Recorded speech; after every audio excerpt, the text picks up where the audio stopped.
Patutukan ang socialized housing project sa Mandaue City aron mahiluna na ang mga residente nga way mga tarong nga Pinoy-anan. Target nga mahawanan na ang CICC compound kay mao kini ang tukuran sa bag-ong government center. Ani ang report ni Nico Sereno.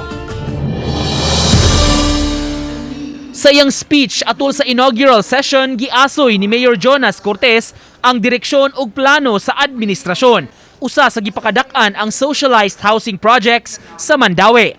Naglakip niini ang development sa Barangay Tipolo nga tukuran og mga mid-rise condominium buildings. Sa pagkakaroon duha pa sa 5 ka mga buildings ang napahigayunan sa groundbreaking ug magsugod na ang construction.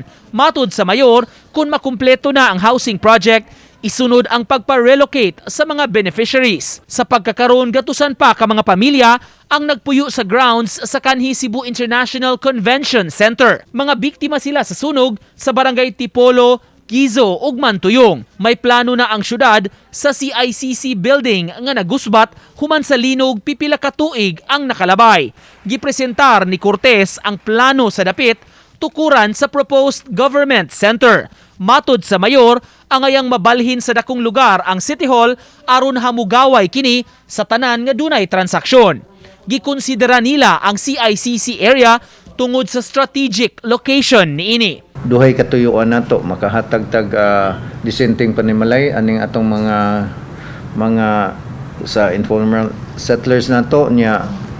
Ikaduha, ma-clear up nato ang CICC which usa na sa atong plano nga tukuran sa atong government center. Nang hinaot ang syudad, mahinayon ang plano kay tanan makabenepisyo niini. Ang tuyo nato ana is to have a one-stop shop for a government center nga diin nga dunay gusto mo transact og business sa Dakbayas Mandaue anaara sa usa ka lugar. Uban ni Philip Patricio, Nico Sereno,